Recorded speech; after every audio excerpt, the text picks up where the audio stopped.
네, 안녕하세요. 저는 주 샌프란시스코 총영사관의 민원영사 이원강입니다. 오늘 저희가 한 1시간 정도 이제 그동안 이 영사 민원 서비스에 대해서 좀 궁금하셨던 사항들 직접 찾아뵙고 안내해드리거나 하면 좋겠지만 지금 코로나19 상황으로 이제 아무래도 많은 민원인 분들을 만나기가 어려운 상황입니다. 그래서 그 문제를 해결하기 위해서 이렇게 온라인으로 여러분과 만나는 시간을 마련하였습니다. 당초에 이제 줌으로 진행을 하려고 하였으나 좀 기술적인 문제, 그 다음에 이제 좀 정책적인 문제들로 인해서 급하게 저희가 플랫폼을 변경하게 되었습니다. 이 점 다시 한번 깊이 양해 말씀드립니다. 그러면 지금부터 한 1시간 정도 제가 저희 영사민원 서비스에 대해서 궁금하셨던 점들, 그리고 최근에 좀 물어보셨던 것들, 그런 것들을 제가 하나 둘씩 좀 쉬운 언어로 이렇게 말씀드리도록 하겠습니다.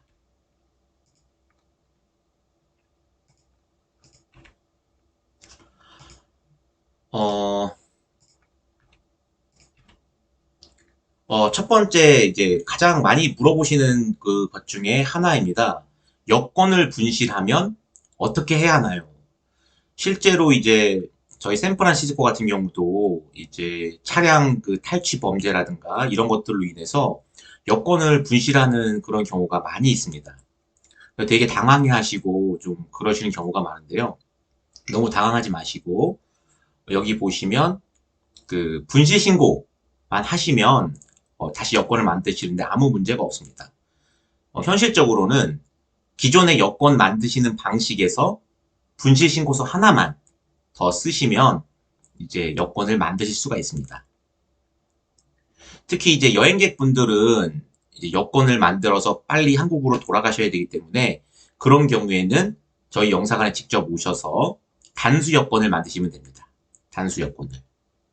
하지만 이제 미국에 거주하고 계시는 분이라면 한 달 정도, 4주에서 6주 정도 소요되는 일반 여권을 그대로 신청하시면 되겠습니다. 다만 이제 여권을 자주 잊어먹으시면 향후에 여권을 만드시는데 문제가 발생할 수도 있습니다. 그 점을 특히 좀 유의해 주셨으면 합니다.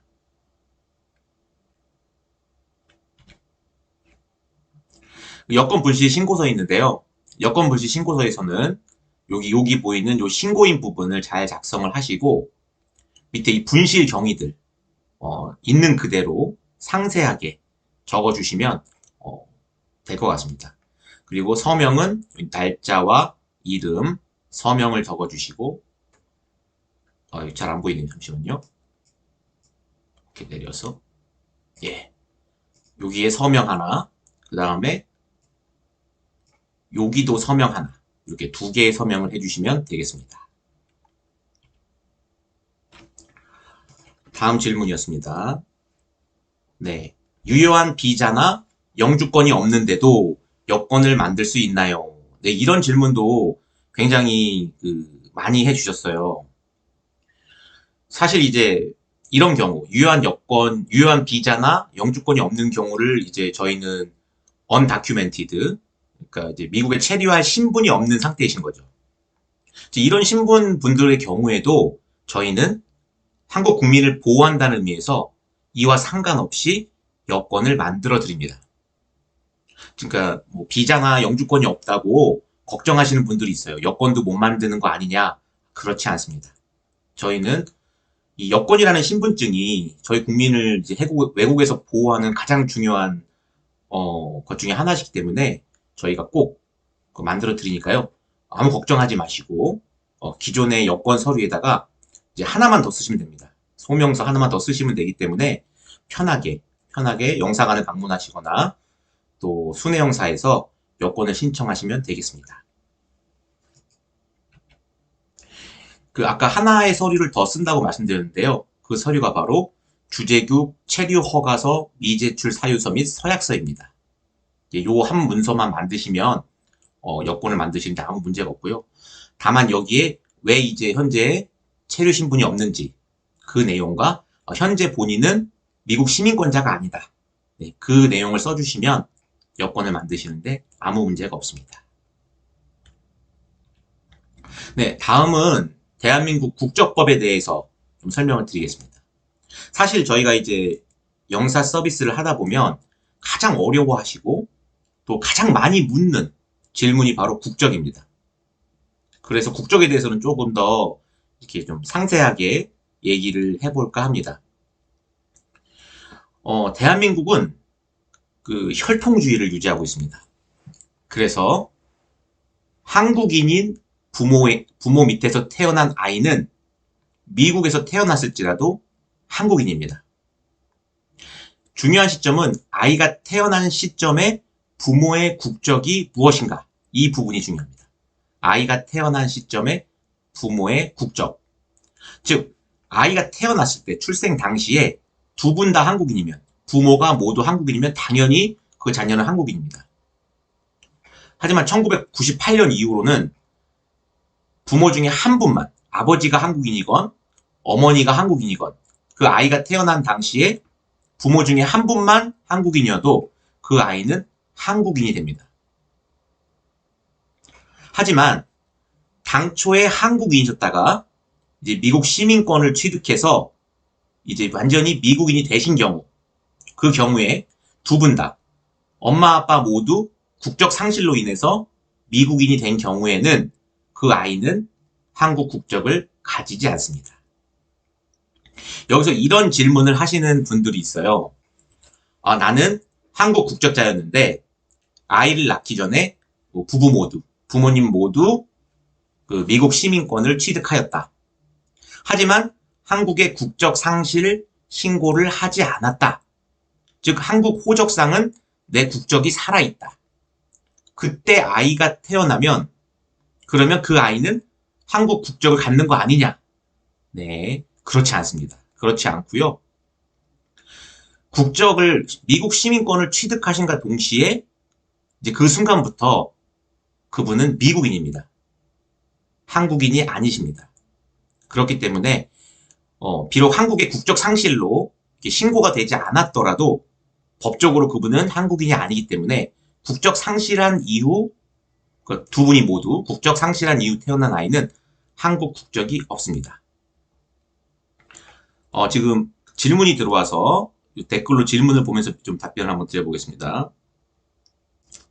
먼저 자, 우리 그냥 아무것도 아닌 님께서 이게 잘 안 보이네. 잠시만요.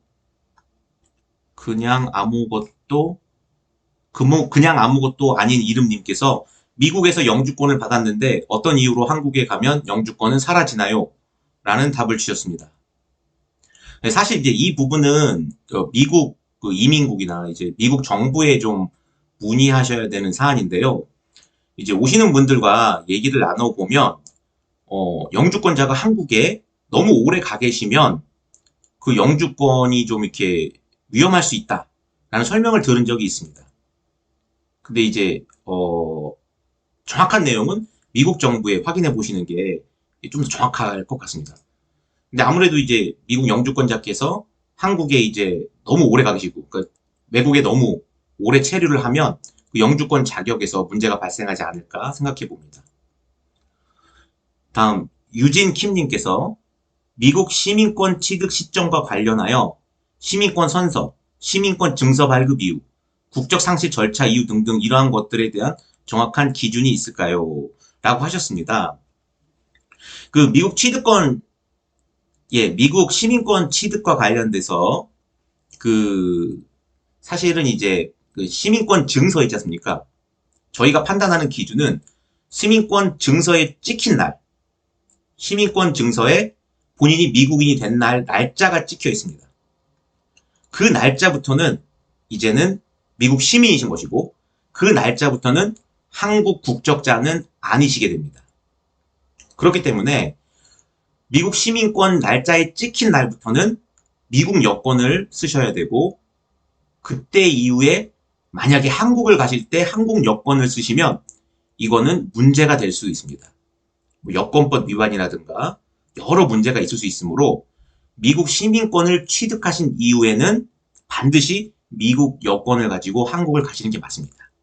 이것은 그 호적이 남아있나, 그러니까 가족관계 등록부가 있다, 내가 한국에 아직 주민등록이 남아있다, 이것과 아무 상관이 없습니다. 미국 시민권을 취득하신 날로부터 이제 바로 그 한국 국적을 상실하게 됩니다. 네, 그 다음에 김진상 선생님께서 순회 영사 장소와 시간을 좀 알려달라고 네, 그렇게 말씀해 주셨습니다. 저희가 순회 영사를 되게 많이 하는 공간입니다. 저희 주 샌프란시스코 총영사관의 자랑 중에 하나고요. 순회 영사를 굉장히 자주 하는데 이제 지역에 따라서 순회 영사의 횟수나 이런 것들이 좀 차이가 있습니다. 실리콘밸리, 아무래도 저희가 영사관이 샌프란시스코에 있다 보니까 실리콘밸리에 그 더 많은 한국 우리 교민들, 동포분들이 살고 계신데 이제 그분들을 위해서 저희는 매주 화요일 12시 반부터 2시 반까지 실리콘밸리 한인회관에서 순회 영사를 개최하고 있습니다. 매주 개최하고 있고요. 다만 지금은 이제 코로나19로 인해서 예약제로 운영을 하고 있습니다. 예약제로 운영을 하고 있고 모두의 그 안전과 건강을 위해서 예약을 하시고 순회 영사에 와주시면 대단히 감사하겠습니다. 그 예약과 관련돼서 그 한인의 홈페이지, 실리콘밸리 한인의 홈페이지 또는 저희 총영사관 홈페이지에 오셔서 순회 영사를 검색하시면 거기에 그 예약 방법 같은 것이 나와 있는데요. 지금 현재 예약은 저희 영사관이 받지 않고 실리콘밸리 한인회에서 직접 받고 있습니다. 그래서 가끔 저희 영사관에 예약을 했다라고 말씀하시는 분들이 있는데 그렇지 않고요. 저희는 영사관에 방문하시는 분들의 오전, 즉 9시부터 1시까지 방문하시는 분들, 이 분들에만 그 예약을 직접 받고 있고요. 순회 영사에 대한 예약은 한인회의 도움을 받고 있습니다. 이 자리를 빌어서 지금 계속 저희 순회 영사를 적극적으로 도와주시는 많은 한인회 분들께 깊은 감사의 말씀을 드립니다. 그 이외에도 이제 유타, 그다음에 콜로라도, 그리고 세크라멘토 이런 순회 영사를 하고 있는데요. 자세한 내용은 저희 홈페이지 오시면 확인하실 수가 있습니다. 제가 조금 있다가 그 홈페이지 어디쯤 있는지를 조금 설명을 드리도록 하겠습니다. 질문 주신 분들 정말 감사하고요. 댓글로 계속 주시면 제가 실시간 채팅을 계속 보고 있습니다. 그러니까 질문 주시면 바로바로 여러분들의 질문을 최우선으로 해서 답을 드리도록 하겠습니다. 네, 그러면 계속 다시 국적에 대한 말씀을 드리겠습니다. 다시 한번 말씀드리지만 그 아이가 태어난 시점에 부모 중에 한 분이라도 한국인이셔야 그 아이는 한국인이 됩니다. 또 질문이 하나 들어와서 세진하디님께서 한국 국적으로 자녀 출생 이후 미국 시민권을 취득하면 자녀는 한국인으로 남을 수 있나요? 라는 질문을 주셨습니다. 예, 말씀을 드리면 예, 가능하시고요. 일단 한국 국적을 가진 부모 중에 한 분이라도 한국 국적을 가지신 상태에서 이제 아이가 미국에서 태어났다. 그러면 그 사람은 선천적 복수국적자, 예전 표현으로는 이중국적자라고 하죠. 이중국적자가 됩니다. 이 경우에 그 아이는 미국 국적도 가지고 한국 국적도 가집니다. 원칙적으로는 한국은 국적을 하나만 가져야 되는데요. 이렇게 선천적으로 복수국적을 가지신 분들은 저희가 예외적으로 복수국적을 인정합니다. 다만 이제 이 선천적 복수국적자도 만 22세가 되기 전까지는 국적을 선택하셔야 됩니다. 무슨 얘기냐면 만 22세가 될 때까지 국적을 그러니까 한국이나 미국 하나를 선택하지 않으시면 한국에서 이제 국적을 빨리 선택해라 이런 명령을 받으시고 최종적으로 하나의 국적만 가지도록 한국에서 유도를 할 수도 있습니다. 그런데 이 두 국적을 다 갖고 싶으시면 국적 선택에서 이런 제도를 이용하실 수 있습니다. 어떤 제도가 있냐면 외국 국적 그 불행사 서약이라는 걸 하시면서 만 22세가 되기 전에 국적을 선택하면서 나는 미국에서는 미국인으로 살고 한국에서는 한국인으로 살겠다.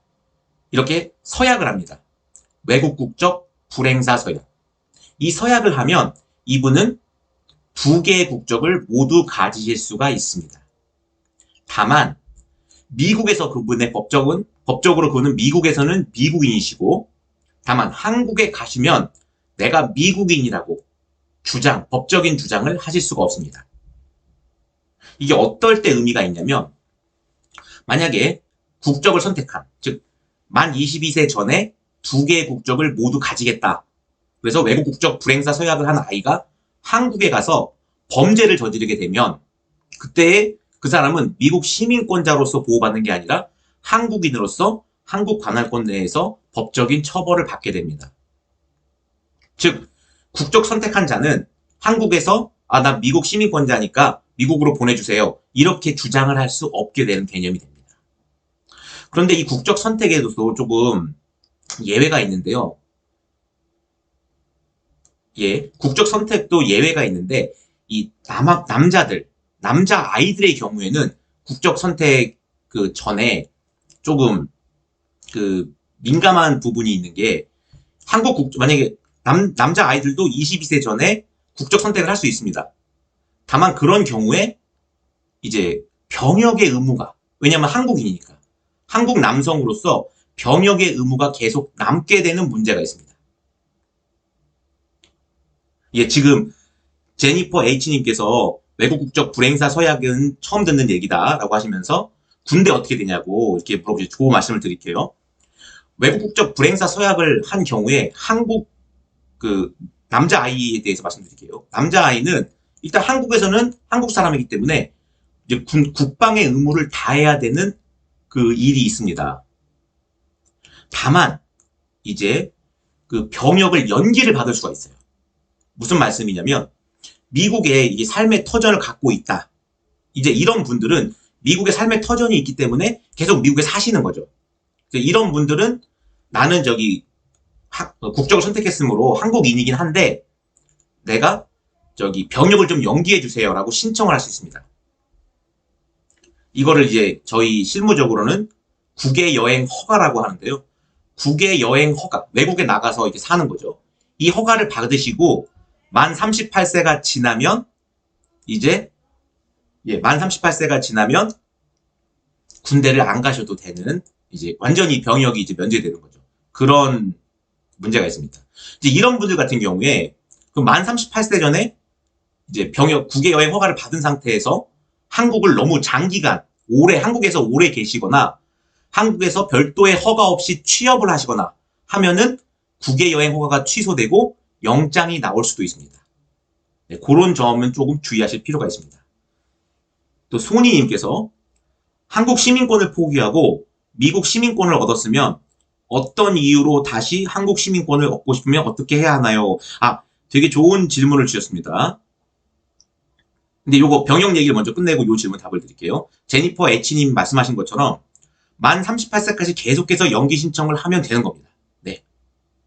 그래서 만 38세까지 국외여행 허가를 다 받으시고 마치시면 그때부터 법적으로 이 군대를 가야 될 의무가 만 38세 이상은 군대를 가야 될 의무가 사라지기 때문에 그때는 이제 그 국적 선택이 여성분들처럼 편하게 이제 국적 선택의 효과를 누리실 수가 있습니다. 한국 시민권을 포기하고 미국 시민권을 얻었는데 어떤 이유로 다시 한국 시민권을 얻고 싶으면 어떻게 해야 하나요? 라고 소님께서 말씀하셨는데요. 이거 국적 회복이라는 절차가 있습니다. 국적 회복. 국적을 회복하는 방법에 대해서는 자세한 내용은 저희 홈페이지에 저희가 써놨는데요. 그거는 조금 이따 다시 설명을 드리고, 즉 나는 다시 그 한국 국적을 보유하고 싶다라고 한국에 신고를 하고 허가를 받으면 다시 한국 국적을 회복할 수 있습니다. 이때 그 단순한 국적 회복은 그 미국 국적은 포기하고 한국 국적 하나만 선택하는 그런 문제가 됩니다만 만 65세 이상이 되시면 그때는 예외적으로 복수 국적, 즉 미국 국적과 한국 국적 모두를 가질 수가 있습니다. 이 경우에도 아까 말씀드린 외국 국적 불행사 서약 이것을 통해서 지금 현재 한때 한국 동포였던 만 65세 이상 우리 동포들은 외국 국적 불행사 서약을 통해서 이제 예외적인 복수 국적자로 인정받으실 수가 있습니다. 네, 그 다음에 또 다른 질문이 하나 들어와서 보겠습니다. 네, 제니퍼 H님께서 그 군대 연기 신청, 국외 여행 허가 신청이 불어될 수도 있습니다. 보통 이제 이 경우는 미국의 그 생활을 자기의 삶의 터전이 미국이다. 이런 경우에 이제 군대가 연장되는 건데요. 만약에 한국에서 장기간 체류하시거나 한국에서 취업활동, 돈을 버는 경제활동을 하신다든가 이런 경우에는 국외 군대 연기, 국외 여행 허가에 대한 취소가 나올 수 있고 이 경우에는 이제 영장이 나오고 군대를 가셔야 되는 일이 벌어질 수 있습니다. 물론 이제 이런 경우에도 한국에 이제 안 돌아오시겠다. 그냥 나는 계속 미국에 있으니까 필요 없다. 가능은 하지만 이제 이런 분들은 다시 한국을 돌아가시거나 할 때 법적으로 큰 제약이 걸릴 수 있다는 점을 말씀드립니다. 네, 오늘 이게 급하게 행사를 하고 있는데도 굉장히 좋은 질문들을 실시간으로 주셔서 대단히 감사합니다. 자, 국적에 대해서 조금 더 말씀을 드릴게요. 아까 말씀드렸지만 저희는 단일 국적주의입니다. 그래서 미국 시민권 선서를 함과 동시에, 즉 미국 시민권을 취득함과 동시에 한국 국적은 상실됩니다. 저희 가족관계 등록부상에 반영이 되어 있건 안 되어 있건 마찬가지입니다. 한국에는 법적으로 한국인이라고 찍혀 있지만 미국 시민권 날짜에 찍힌 날부터 그분은 미국인이십니다. 이 점을 꼭 기억해 주시면 합니다. 네, 제니퍼 H님, 예, 자세한 설명 감사하다고 말씀 주셨는데요. 네, 제가 더 감사드립니다. 제한적 복수 국적 허용. 자, 여기 1번 부분인데요. 잘 안 보이실 텐데 제가 읽어드릴게요. 속지주의 국가, 대표적인 속지주의 국가가 미국이죠. 이 미국에서 태어난 한국인 부모의 아이가 태어난 시점에 두 분 중에 한 분이라도 한국인인 부모에 의해서 태어난 미국에서 태어난 아이는 제한적으로 복수 국적이 허용됩니다. 아까 말씀드린 경우가 되겠고요. 그 다음에 이제 한국은 저희 국민과 한국인과 혼인한 외국인에게 무조건적으로 국적을 주지 않습니다. 별도의 귀화 절차, 귀화 시험이라든가 이런 것들을 통해서 국적이 취득됩니다. 네, 세진 하디님께서 혹시 내년 대선 투표 절차에 대한 논의가 확정되었나요? 라는 질문을 주셨는데요. 이건 제가 잘 모르는 분야이고 그 다음에 저희 영사 서비스에 대한 질문과는 조금 거리가 있어서 답변 드리기가 좀 어려울 것 같습니다. 네, 양해 부탁드립니다. 저희가 사전에 이제 여러 질문을 받았습니다. 이제 어떤 것들이 특별히 궁금하신지. 근데 우리 이상원 선생님께서 이런 질문을 주셨습니다. 아까 살짝 댓글로 주신 질문과 비슷한 내용인데요. 만 65세 이상이고 이제 복수 국적을 취득하고 싶습니다. 어떻게 하면 될까요? 라는 질문이 왔었는데요. 아까 말씀드렸다시피 만 65세가 넘으신 분들은 한국 국적을 회복하실 수가 있습니다. 그러면서 동시에 미국 국적도 함께 보유하실 수가 있습니다. 근데 이게 약간 어려운 게 이 부분에 대해서는 저희 총영사관에서 도와드릴 수가 없습니다. 국적 회복을 희망하시는 만 65세 이상 동포분들께서는 한국에 가셔서 한국 이민 당국에게 이 문제를 논의하셔야 됩니다. 요 밑에 파란색 글씨를 보시면 일단 이 국적상실 신고를 쓴 이유는 현재 만 65세 이상인데 미국 시민권을 취득하신 분들 중에 국적 상실 신고를 안 하신 분들도 많아요. 사실 외국 국적을 취득한 순간에 이 국적 상실 신고를 해야 되는 법적인 의무가 발생합니다.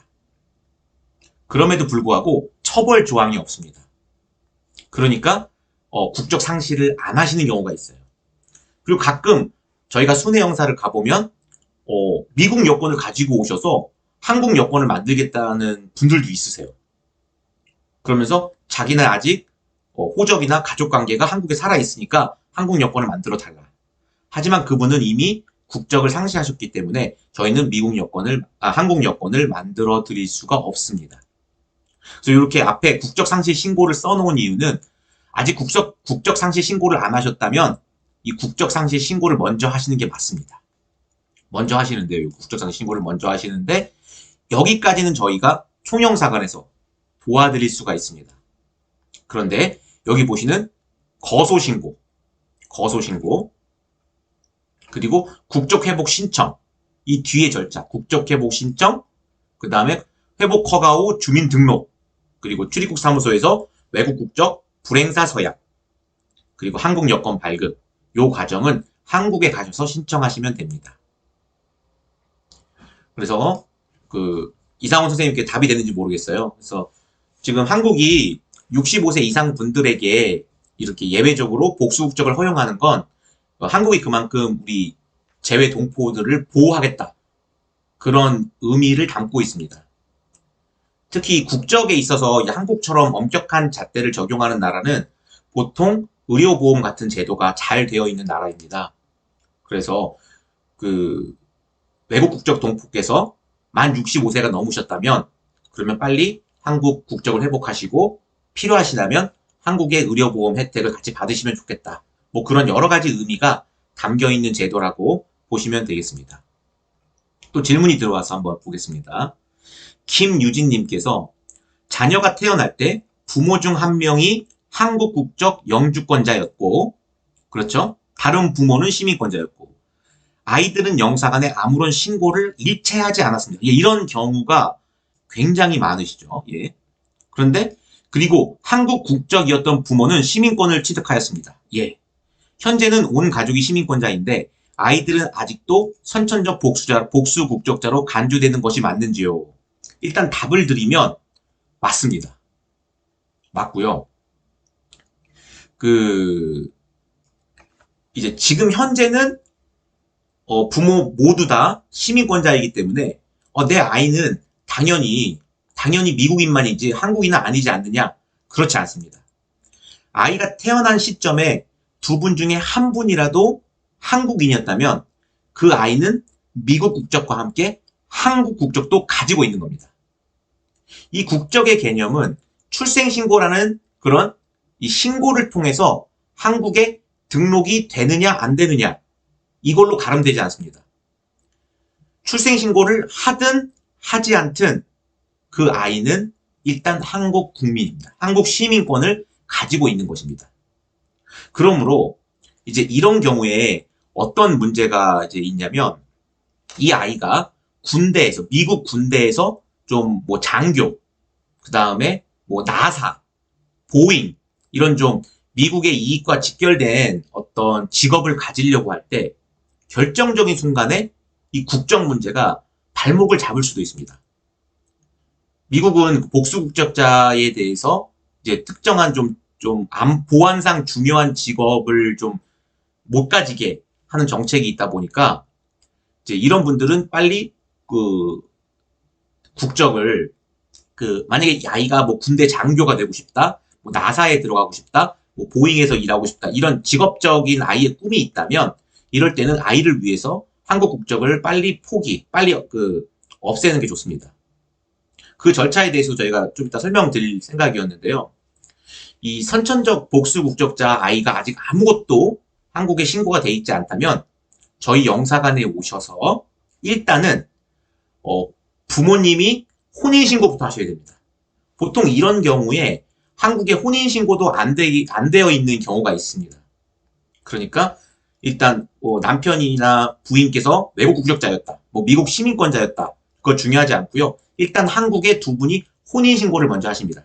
그래서 첫 번째 혼인신고, 그 다음에 두 번째 아이에 대한 출생신고, 그리고 세 번째 아이의 국적 이탈. 이 절차대로 진행을 하시면 이제 그 아이는 한국 국적을 이탈하고 그 다음에 이제 미국 시민권만 즉 1국적자가 되는 것입니다. 이제 이 질문에서 그러면 이제 뭐 영사관을 찾아오거나 순회 영사에서 혼인신고, 출생신고, 그 다음에 아이의 국적 이탈 이것을 해야 되는데 순차적으로 해야 되나요? 라는 질문이 있을 수 있습니다. 네, 저희 영사관에 오시면 저희가 동시에 진행드립니다. 1, 2, 3를 한꺼번에 하실 수 있도록 도와드립니다. 다만 시간은 좀 걸립니다. 혼인신고에도 좀 시간이 필요하고요. 그 혼인신고가 끝나고 나면 이제 아이 출생신고 들어가죠. 보통 한 달 걸리는 것 같아요. 혼인신고에 한 달, 그거 끝나면 출생신고 한 달, 그리고 국적이탈에 한 1년. 요 정도의 시간이 필요하니까요. 만약에 이제 아이의 직업 선택과 관련돼서 이게 꼭 필요하신 분들은 좀 빨리 그 절차를 진행하시면 좋을 것 같습니다. 예, 답이 되셨는지 모르겠어요. 네, 그 다음에 또 다른 질문인지 확인하겠습니다.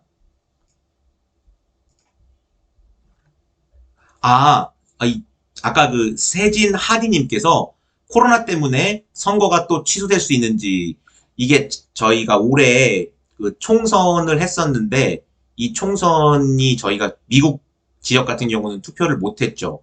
저도 준비를 많이 했었는데 여러 번의 선거를 도와드리기 위해서 준비를 많이 했었는데 못하게 돼서 너무 아쉬웠고요. 아직은 결정된 바가 없습니다. 아직은 결정된 바가 없다는 점 말씀드리겠습니다. 복수국적이면 의료보험이나 세금도 양국에 동시에 내는 건가요? 제니퍼 H님께서 물어보셨는데요. 반드시 그런 건 아니고요. 이제 복수국적이시면서 이제 어디에 사시느냐에 따라서 또는 어느 나라의 재산을 갖고 있느냐에 따라서 이 의료보험이나 세금에 대한 기준이 달라집니다. 만약에 미국이나 한국 모두에서 이제 뭐 재산을 갖고 있고 소득 활동이 있다면 양국 모두에서 세금을 내시는 것이고요. 그 다음에 이중 국적자로서 한국에서 의료보험 혜택을 받고 싶으시면 이제 한국에서 이제 의료보험과 관련된 비용을 내시면 의료보험 혜택을 받으실 수 있게 되는 것입니다. 그 다음에 제시 준님께서 얼마 전에 국적 관련 헌법소원이 통과되어서 이중 국적에 대한 국적 포기 법률이 바뀐다고 하던데 그럼 남자아이 같은 경우 앞으로 군대 문제로 인해 국적 포기 절차를 따로 안 해도 되는 건가요? 이 부분에 대해서는 아까도 설명드렸지만 이제 좀 이따 또 자세히 설명드릴 건데요. 남자아이가 선천적 복수 국적자인 경우에는 그 국적 이탈에 좀 제한이 있습니다. 국적 이탈을 제한이 있는데 만 18세에 3월 31일까지 국적을 이탈해야만 합니다. 남자아이가 만 18세 3월 31일까지 국적을 이탈하지 않으시면 군 문제가 해결되지 않는 이상 그 다음부터는 한국 국적을 이탈할 수가 없습니다. 그래서 특히 이제 이중 국적자, 복수 국적자인 남자아이를 자녀로 두신 분들은 그 아이가 만 18세 3월 31일 전까지는 국적 이탈 신고를 하시는 것이 나중에 이제 이 국적 문제와 관련돼서 조금 어떤 문제가 없도록 하시는데 도움이 될 겁니다. 다만 국적 이탈이 안 되는 경우라도 아까 말씀드린 국외 여행 허가, 그 병역 연기 허가를 받으면 이제 군대를 안 가도 되기 때문에 실무상으로는 문제가 없습니다. 즉 생활권이 미국이고 계속 미국에서 사는 남성 이중 국적자는 그냥 계속 미국에 사신다면 한국 군대를 만 38세까지만 이제 한국에 뭐 자주 가시거나 한국에서 경제활동만 안 하시면 문제가 없습니다. 그런데 아까 말씀드린 대로 직업이라든가 직업 선택 이런 것들과 관련돼서 이 이중 국적 이탈이 안 되기 때문에 계속 국적이 두 개인 거거든요. 그래서 이것 때문에 직업 선택의 자유가 침해될 수도 있으니까 이런 부분에 대해서는 이제 부모님들께서 좀 신속하게 좀 빨리 생각을 하시는 게 좋겠습니다. 두 가지 포인트가 있죠. 남자아이들은 만 18세 3월 말까지 국적 이탈을 선택하시는 게 좋고, 그리고 남녀 모두지만 특히 여성분들 같은 경우에는 만 22세 전까지는 국적 선택을 통해서 합법적으로 그 이중 국적을 계속 유지할 수 있도록 하시는 거. 그것이 중요하겠습니다. 예, 또 다른 질문이 왔습니다. 제니퍼 H님. 그럼 국적 회복하고 소득은 없으면서 의료보험료만 내면 의료비 혜택을 받는 건가요? 예, 가능한 부분이고요. 한국에 가시면은 이제 아마 한국에 소득이 없기 때문에 지역 가입자가 되실 거예요. 그래서 지역 가입자가 되셔서, 의료보험료가 이제 맞냐 적냐는 좀 논란이 있을 수 있는 부분이고, 사람마다 판단이 다를 건데요. 네, 일단은 가능한 부분입니다. 네, 그리고, 예, 사노세 순회용사에 대한 자세한 내용을 최님께서 댓글로 올려주셨습니다. 대단히 감사합니다. 네, 이상원 선생님 질문 답이 됐는지 모르겠습니다. 이상원 선생님 저희한테 직접 연락 주셔서 대단히 감사합니다. 이 국적 상실과 국적 이탈의 차이인데요. 많이 헷갈리실 거예요. 저도 처음에 많이 헷갈렸었고, 여전히 이제 영사관에 서류를 쓸 때 국적 상실하시는 분이 이탈 서류를 쓰거나 이탈하시는 분이 상실을 쓰시는 경우가 있는데, 가장 쉽게 말씀드리면 태어날 때 미국 시민권자가 없던 분들, 즉 원래 한국인이었던 분들은 미국 시민권자를 따시면 국적 상실 신고를 하시면 됩니다. 그런데 태어날 때 이중 국적자였던 아이들, 선천적 복수 국적자는 국적 이탈을 합니다. 왜 그러냐면 아까 한국은 국적 단일주의잖아요. 국적은 하나여야만 되는 거예요. 그런데 예외적으로 선천적 복수 국적자만 2개의 국적을 인정하는 거죠. 즉 다시 말해서 내가 한국 사람이었다가 미국 국적을 취득하면 이거는 자연스럽게 상실되는 겁니다. 다시 한번, 내가 한국 국적을 갖고 있다가 내가 미국 시민권을 따면 기존 한국 국적은 그냥 상실돼 버리는 개념입니다. 반면에 한국인 부모의 아이가 미국에서 태어나면 이 아이는 2개를 다 갖고 있는 거죠. 미국 시민권, 한국 시민권. 그래서 만약에 본인이 원한다면 이 중에 한국 국적을 이탈하는 거죠. 한국 국적을 이탈한다. 그래서 좀 쉽게 설명드리면 선천적 복수 국적자가 아닌 분들은 국적 상실을 하시면 되고, 선천적 복수 국적자인 분들은 국적 이탈을 하시면 됩니다. 네, 요 부분 아시면 이제 국적법 굉장히 많이 아신다는 말씀을 들으실 수 있습니다. 국적 이탈 신고에 나이 제한이 있나요? 네, 아까 말씀드렸지만 여성은 제한이 없습니다. 근데 남성의 경우에는 여기 잘 나와 있네요. 만 18세가 되는 해에 3월 전까지, 이때까지만 국적 이탈이 가능합니다. 그래서 잘 준비하셔야 됩니다. 지금 이제 2003년생 지금 남성 복수 국적자는 내년 3월 말까지만 국적 이탈을 하실 수 있습니다. 그러니까 좀 혹시 자녀가 2003년생이다. 그러면 특히 주의하셔야 되고요. 더 어린 아이들, 2004년생, 2005년생 분들도 만약에 아이의 직업 선택의 자유를 위해서 필요하시다면 빨리 국적 이탈에 대해서 고민하시는 게 필요하고, 저희 총영사관 홈페이지에 오시면 국적 이탈을 어떻게 하는 건지 굉장히 자세하게 나와 있으니까요. 좀 읽어주시면 감사하겠습니다. 아까 말씀드렸지만 이 남성 선천적 복수 국적자는 만 18세가 되는 3월까지 신고하지 않으시면 만 38세 병역 의무가 해소될 때까지 국적 이탈이 불가합니다. 네, 이게 조금 참 난해한 점이죠. 그래서 저희가 이 만 18세가 되시는 복수 국적 남자 아이들의 경우 빨리 국적을 이탈하시려고 부탁을 드리는데요. 잘 못하시는 경우가 있어요. 그럼 저희도 도와드리고 싶어도 법에 따른 것이기 때문에 안타깝지만 도와드리기가 어렵다는 점. 그래서 부모님들 또는 학생 스스로가, 본인 스스로가 이제 이런 부분은 꼭 챙기셨으면, 그러셨으면 좋겠습니다. 그래서 오늘 혹시 여기 계신 분들 중에 내가 내 아이를 낳았을 때 지금은 시민권자인데 그때 내가 한국인이었던 것 같은데 라는 의심이 드신다면 빨리 이제 한번 확인해 보시고, 아까 말씀드린 대로 혼인신고부터 출생신고, 국적이탈까지 그 세 가지를 한꺼번에 진행하시면 예, 괜찮습니다. 그리고 이 기준은 만 18세 3월 말까지 신고한다고 돼 있잖아요. 이건 신고만 하면 됩니다. 처리하는 데는 국적 이탈이 1년 걸린다고 말씀드렸죠. 그러니까 일단 빨리 신고하시면은 그 불이익한 처분에서 좀 멀어질 수 있으니까 빨리 하시는 게 좋아요. 그래서 저희는 이런 경우에는 빨리 신고를 일단 접수부터 해드립니다. 그러니까 기한을 놓치시지 않는 게 굉장히 중요하다는 점 다시 한번 강조드립니다. 네, 또 질문이 들어왔습니다. 자, 레인댄스 커버 채널님께서 한국 시민이었다가 미국 시민권을 받았는데 한국 군대를 가려면 어떻게 하나요? 예, 굉장히 훌륭하신 분이시네요. 굉장히 훌륭하신 분이고요. 한국 시민이었다가 미국 시민권을 받았다. 근데 한국 군대를 가고 싶다. 이제 이 경우에는요, 그 미국 시민권을 포기하고 한국 국적을 다시 회복하시면 됩니다. 그 미국 국적을 포기하고 한국 국적을 회복하신 다음에 그 다음에 본인의 이제 신체 상태와 나이를 보고 적당한 군대에 가시면 될 것 같습니다.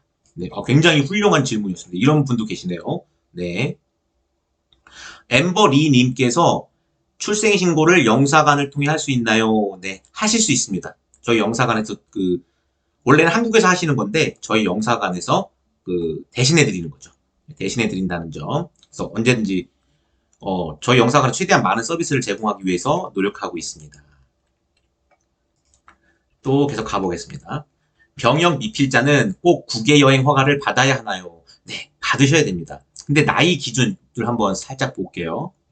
병역 의무자, 한국 국적자로서 남성의 경우 병역 의무자인데 이분들은 이제 국외 여행을 하거나 해외에서 거주를 하고자 할 때에는 이 국외 여행 허가를 받아서 병역을 연기받게 됩니다. 국외 여행 허가의 개념이 바로 병역 연기가 되겠습니다. 아이고, 넘어갔네요.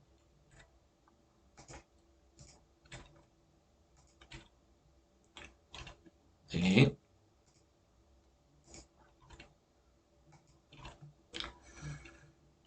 이 국외여행 허가의 개념이 바로 병역 연기가 해당됩니다. 근데 중요한 거는 24세 이전에 출국한 사람은 25세가 되는 해에 1월 15일까지 받아야 됩니다. 자, 기준이 여기는 24세, 25세죠. 병역은 이제 만으로 따지지 않거든요. 그러니까 이 25세라는 거는 지금 연도에서 25를 뺀 다음에 이제 그 경우에는 1월 15일까지 그 병역 국외여행 허가 신청을 해야 됩니다. 그래서 만 24세가 되는 해에 1월 1일부터 만 25세가 되는 해에 1월 15일까지 이때 신청하시면 됩니다. 이때 신청하시면 이제 그 병역을 연기 받으실 수 있게 됩니다. 여기 보면 2000년생의 경우 2024년 1월 1일부터 2025년 1월 15일 사이에 국외여행 신청을 할 수 있습니다. 어떤 사유로 국외여행 허가 신청이 가능한가요? 가장 많이 물어보시는 건데요. 보시면 자, 복수 국적자이면서 국외에 10년 이상 거주한 경우, 그 다음에 가장 많죠. 영주권 소지자. 근데 실무적으로 말씀드리면 영주권을 따시고 3년이 넘으면 좀 그러니까 영주권을 따시고 3년이 넘으신 분들이 국외여행 허가를 신청하면 한 10년짜리 긴 연장이 나와요. 그런데 영주권을 따고 3년이 안 된 분들은 국외여행 허가가 좀 짧게 나와요. 그러다가 이제 영주권을 딴 시점에서 3년이 넘어가면 좀 긴 국외여행 허가가 나옵니다. 그러면 국외여행 허가 기간이 끝날 때마다 오셔서 국외여행 허가를 신청 계속 반복해서 하시면 문제가 없는 이상은 계속 연장이 쭉쭉쭉쭉 연장이 되기 때문에 이렇게 하시면 되겠습니다. 병역과 관련돼서 궁금한 사항이 있으시면 저희 총영사관 대표전화 여기 415-921-2251 그 중에서도 내선 1005로 전화하시면 저희가 아주 친절하게 안내해 드립니다. 다음은 이제 비자에 대한 부분입니다. 비자, 재동포 비자. 이제 요새 코로나 때문인지 이제 한국에 가시는 분들이 많아졌어요. 시민권자이시 한때 한국 동포이셨다가 이제 국적을 상실하시고 미국 그 시민권을 따신 분들이 이 F4 비자를 받으실 수가 있거든요. 근데 이 F4 비자가 굉장히 좋은 비자입니다. 한국에서 이제 장기간 거주할 수 있고 1년 또는 2년 거주할 수 있고 또 비자가 다 돼도 거소 신고를 하시면서 더 오래 한국에 거주하실 수 있고요. 또 한국에서 일도 하실 수 있어요. 직업도 가질 수 있고 굉장히 좋은 비자입니다. 재외동포 비자. 역시 한국은 그 재외동포에 대해서 굉장히 많은 생각을 하는 그런 나라인 것 같아요. 근데 이 F4 비자에서 최근에 좀 강화된 게 두 가지가 있는데 하나가 이겁니다. 범죄 경력 증명서. 이게 굉장히 힘들어요.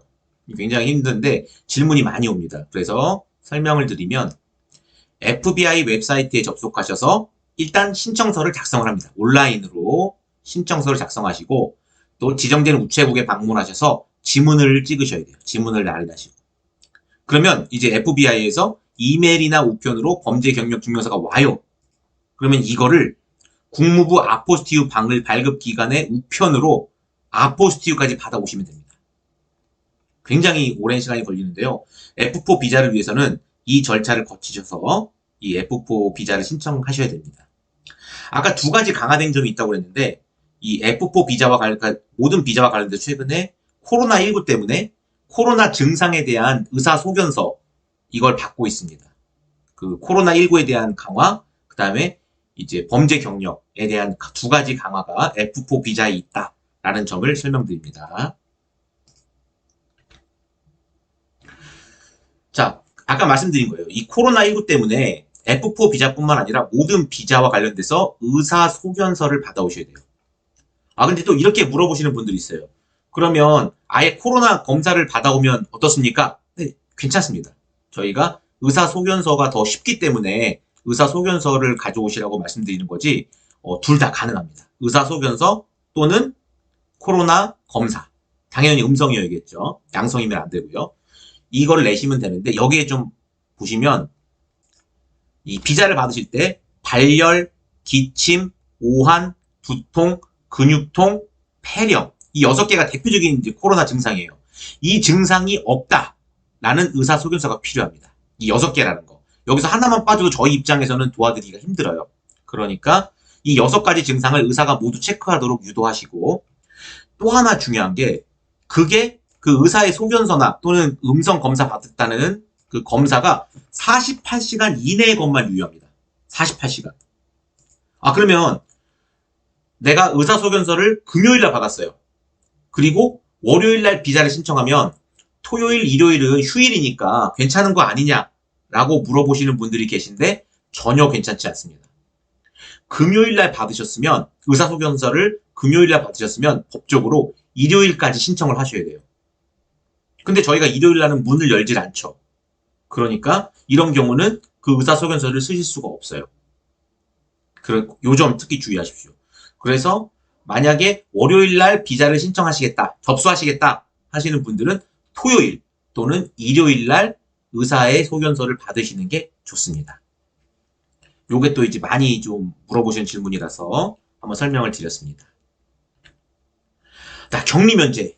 지금 저희 영사관뿐만 아니라 미국 전역, 전 세계의 영사관에서 가장 지금 어려운 업무 중에 하나고, 이 격리 면제 때문에 저희가 주말에도 그렇고, 심야에도 그렇고, 전화도 받고, 또 출근도 해야 되고, 격리 면제 발급을 해드려야 되니까, 굉장히 어려운 업무고, 또 이 격리 면제를 받으시는 분들도 사연도 되게 참 딱할 때가 많아서 저희가 되게 힘들게 하고 있는 업무입니다. 근데 혹시 이제 어떤 중요한 사업상의 목적으로 한국 부처에서 이분은 격리 면제를 해주세요라고 공문으로 공적으로 신청을 하면 저희가 격리 면제를 도와드립니다.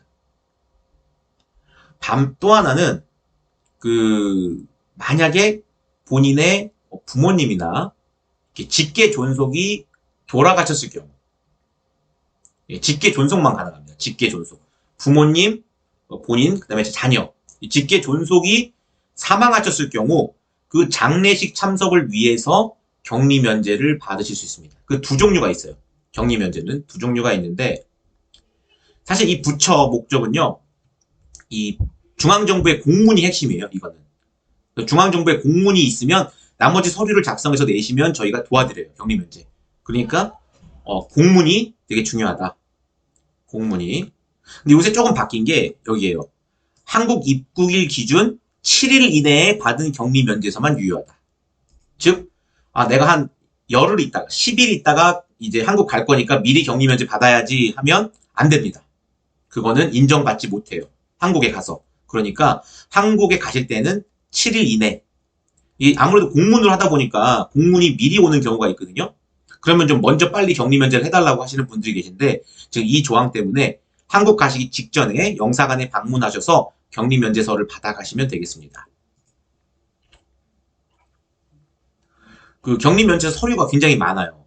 보시면 중요한 사업적 목적은 7종류. 그리고 아까 말씀드린 장례식 참석, 인도적 사유는 9종류입니다. 9종류인데요. 차이점은 이겁니다. 아무래도 이 인도적 사유는 직계 존속만 가능하기 때문에 가족관계 증명서와 또 그분이 사망이 맞는지를 확인하는 사망진단서, 의사가 발행한 사망진단서가 필요합니다. 이 두 개의 차이가 있고요. 나머지는 같습니다. 근데 이게 7종류의 서류가 필요하고 9종류의 서류가 필요하다는 점, 이 점을 좀 유의하셔야 되고요. 뭐 가끔 이제 중앙정부에서 공문이 왔으니까 빨리 격리면제서 주세요라고 좀 하시는 분들이 있는데 그게 아닙니다. 공문이 온 걸로 끝이 아니고 본인이 이 많은 서류를 작성해서 저희 영사관에 방문하셔야지 저희가 격리면제를 해드립니다.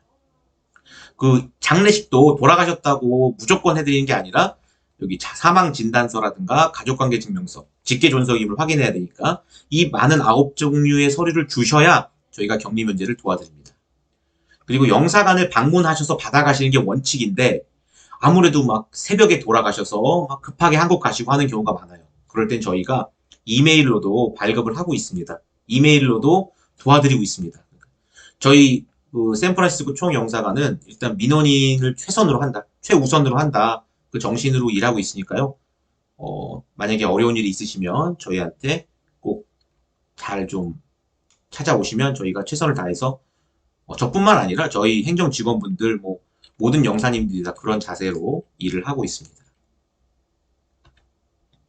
그럼 격리면제 어떻게 하는지 잘 모르겠다. 그러면 제가 설명을 한번 드릴게요.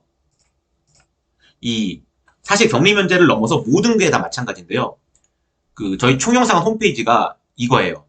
근데 어렵죠. 그러니까 이걸 하지 마시고 구글이나 네이버에서 주 샌프란시스코 총영사관을 치세요. 구글이나 네이버에서 글씨가 다 못 쓰네. 구글이나 네이버에서 주 샌프란시스코 총영사관 여기 있죠? 주 샌프란시스코 총영사관을 검색해서 들어가시면 돼요. 그러면 여기에 영사라는 게 있어요. 영사. 이 영사를 일단 클릭하십시오. 영사를 클릭하고 글씨를 다 지워있네. 쓰지 말아야겠어요, 이거. 영사를 클릭하시고 그러면 여기에 민원실 공지사항이 있어요. 민원실 공지사항. 이 민원실 공지사항에 가셔서 이 제목에서 격리면제 이걸 치시면 격리면제서 발급 안내 이렇게 나오니까요. 요거를 활용해 주십시오. 네, 제니퍼 H님 감사합니다. 과분한 말씀이고요. 네, 공무원으로서 당연한 일이라고 생각하고 있습니다. 이게 이런 식으로 검색하시면 되고요. 좀 이따 또 홍보하겠지만 여기 보시면 양식 다운로드가 있어요. 요건 좀 강조를 해야겠네. 양식 다운로드가 있거든요. 영사 코너에 가서 양식 다운로드가 있거든요. 영사의 양식 다운로드.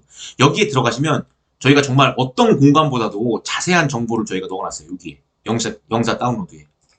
좀 부끄러운 말씀입니다만 다른 영사관에서 다른 미국 영사관에서 전화가 많이 옵니다. 제가 뭘 올리면 이제 그걸 자기네가 좀 써도 되냐고 연락이 오거든요. 그 정도로 저희 영사관의 인포메이션이 괜찮습니다.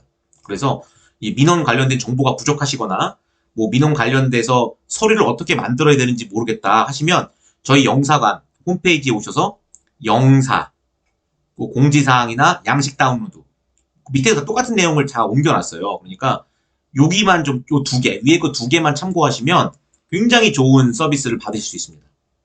여기에 어떤 서류가 필요한지, 그 다음에 어떻게 작성하는지, 실제 작성된 예는 무엇인지, 이런 것들을 다 저희가 기록을 해놨으니까 그런 것들을 참고하시면 굉장히 좋겠습니다. 그래서 저희 영사의 민원실 공지, 여기 오시면 굉장히, 아까 순회 영사 누가 물어보셨는데, 순회용사도 그렇고 자세한 내용이 여기 다 나와 있습니다. 그래서 이걸 클릭하시면 이렇게 어떻게 하면은 격리 면제를 받을 수 있는지 글이 밑으로 쭉 나오죠. 이거를 참고해 주시면 감사하겠습니다. 공중 촉탁서란 무엇인가요? 좀 작은 질문인데 이 촉탁서란 말이 어려워서 그런 것 같아요. 촉탁서는 말 그대로 신청서입니다. 신청서. 그리고 실무적으로는 여기 요 4칸. 여기 성명, 생년월일, 주소, 연락처. 요 4칸만 잘 쓰시면 되고요. 서명은 영사 앞에서 하셔야 됩니다. 다른 것들은 이 공증을 제외한 다른 것들은 직접 집에서 서명해 오셔도 아무 문제가 없어요. 근데 공증만은 직접 영사가 보는 앞에서 서명하셔야 됩니다.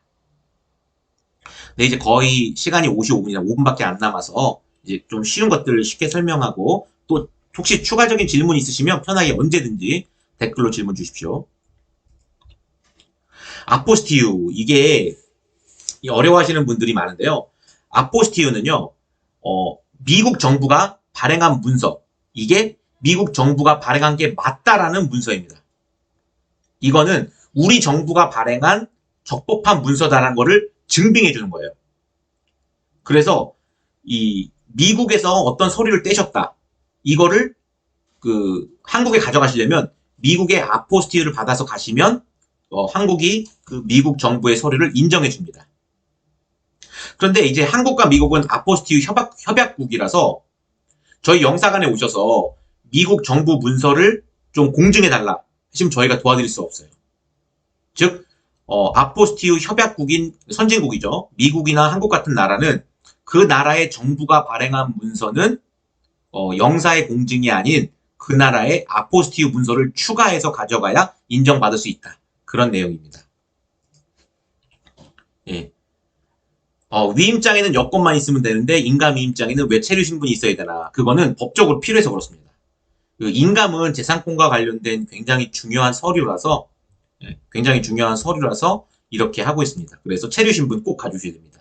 뭐 자세하게 보면은 뭐 비자나 뭐 그런 것들을 의미하죠. 그렇죠? 그리고 뭐 영주권, 그다음에 시민권자의 경우에는 시민권 그런 식으로 가져오셔야 됩니다.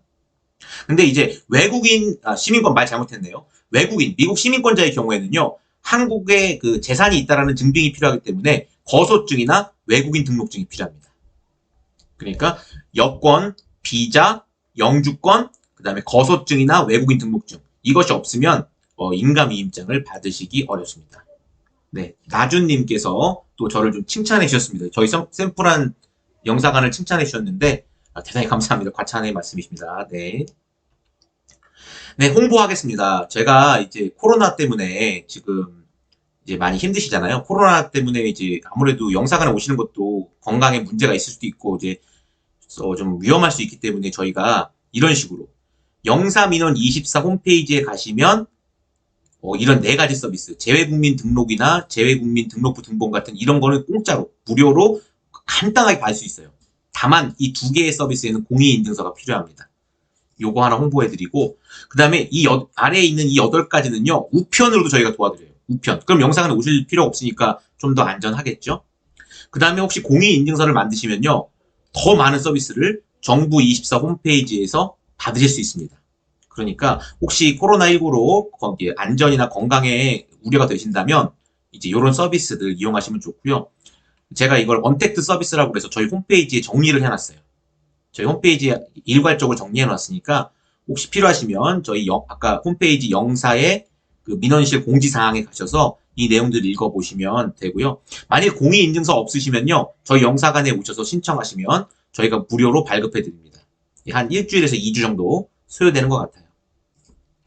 네, 이제 거의 다 됐고요. 아까 말씀드린 대로 저희 영사의 양식 다운로드에 가면 한 번만 읽어주세요 라는 제가 이제 문서를 만들어 놨어요. 그러니까 저희 영사관에 서비스 받으러 오시기 전에 한 번만 좀 본인과 관련된 서비스를 읽고 오시면 저희가 정말 큰 도움이 되겠습니다. 네, 지금까지 제가 준비한 내용은 다 했고요. 여권과 관련돼서 좀 더 디테일한 내용들이 있었는데 이제 그것들은 굉장히 작은 부분이라서 이상 이제 마무리할까 합니다.